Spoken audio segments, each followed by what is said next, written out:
PP news 24/7 सच्चाई कलम की नोक पर। नमस्कार, आप देख रहे हैं पीपी न्यूज। जी हाँ, इस वक्त की बड़ी खबर। समाजवादी पार्टी के राष्ट्रीय अध्यक्ष एवं पूर्व मुख्यमंत्री श्री अखिलेश यादव ने आज जौनपुर जनपद में सघन चुनाव प्रचार करते हुए समाजवादी पार्टी के प्रत्याशियों के समर्थन में 5 जनसभाएं की। उन्होंने बड़ी संख्या में एकत्र जनसमुदाय को संबोधित करते हुए कहा कि ऐसी पहली बार दिख रहा है कि उत्साही जनता खुद भाजपा से लड़ रही है। जनता में परिवर्तन का मन बना लिया है और अब छठे 7वें चरण में भाजपा का खाता भी नहीं खुल पाएगा। भाजपा नेता पूरे प्रदेश में घूम रहे हैं और जिनको हार का सबसे ज़्यादा डर है वे पहले से ही वाराणसी पहुंच गए हैं। उन्होंने कहा कि भाजपा को पहली अपनी हार का अंदाजा हो गया है, इसलिए उनकी गाड़ियों और आवासों से झंडा उतर गए हैं। श्री अखिलेश यादव ने कहा कि कहने को तो भाजपा दुनिया की सबसे बड़ी पार्टी है, लेकिन काम और वादों का आकलन करेंगे तो दुनिया की सबसे झूठी पार्टी भाजपा नजर आएगी। किसानों की आय दुगनी करने का वादा किया, वह तो पूरा नहीं किया। महंगाई और बेरोजगारी बढ़ा दी। जब पिछली बार वोट चाहिए था तो उन्होंने फ्री सिलेंडर बांटे थे। अब आज वोट मांगने आए हैं तो सिलेंडर का दाम 1000 रुपये हो गया है। पेट्रोल डीजल के दाम बढ़ गए हैं। भाजपा की फिर सरकार बनी तो पेट्रोल 1000 रुपये से ऊपर मिलेगा। श्री यादव ने कहा कि भाजपा राज्य में गरीबों की जेब काटकर अमीर उद्योगपतियों की तिजोरी भरी गई है। भाजपा ने नौजवानों को ठगा है, नौकरियों देने का झूठा वादा किया है। प्रदेश सरकार के विभिन्न विभागों में 11 लाख पद खाली हैं। इनमें सबसे ज़्यादा पद शिक्षा विभाग के हैं। समाजवादी सरकार बनने पर पुलिस शिक्षा विभाग समेत सभी विभागों में भर्ती निकालकर नौजवानों को नौकरी देंगे। जो गर्मी निकालने की बात करते थे अब वे ठंडे पड़ रहे हैं। हम नौजवानों के लिए फौज और पुलिस में भर्ती निकालेंगे। बीएड, बीटीसी, टेट अनुदेशों को शिक्षा मित्रों तथा रोजगार सेवकों की मदद करेंगे।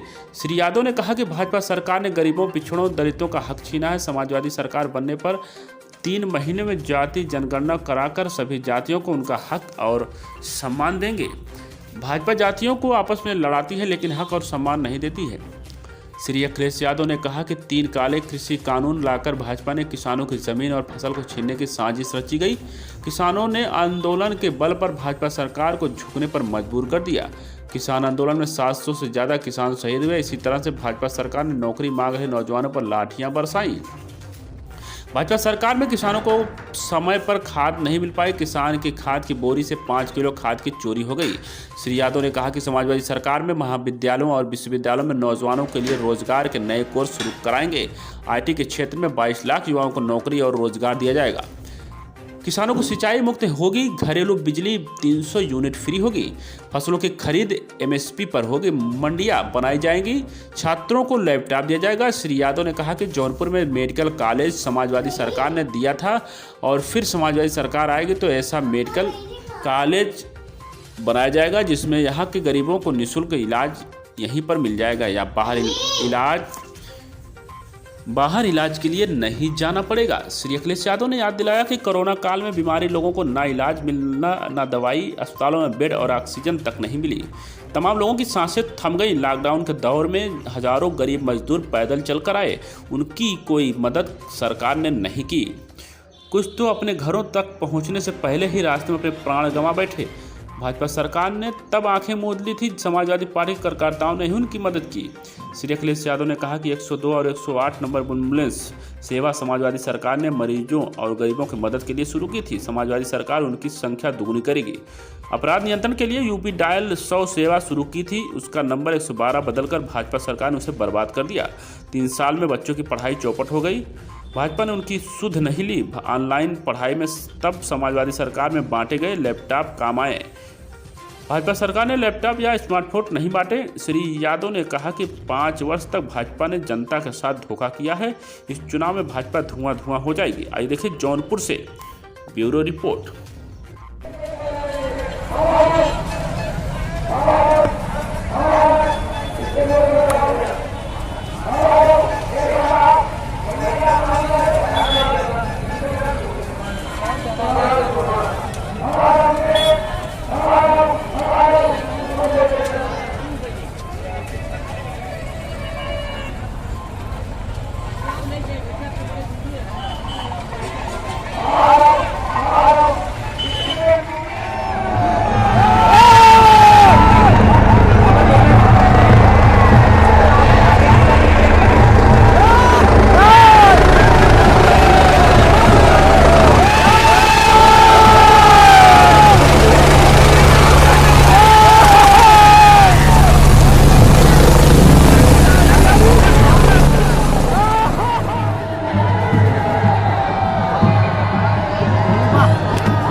सांस्कृतिक सामाजिक सरोकार से भरपूर देश प्रदेश की हर छोटी बड़ी खबरों से करेंगे आपको रूबरू। आइए रुक करते हैं आज के खबरों की ओर आपके अंदाज में। ताज़ा अपडेट के लिए चैनल को सब्सक्राइब, शेयर करें और बेल आइकन दबाना ना भूलें।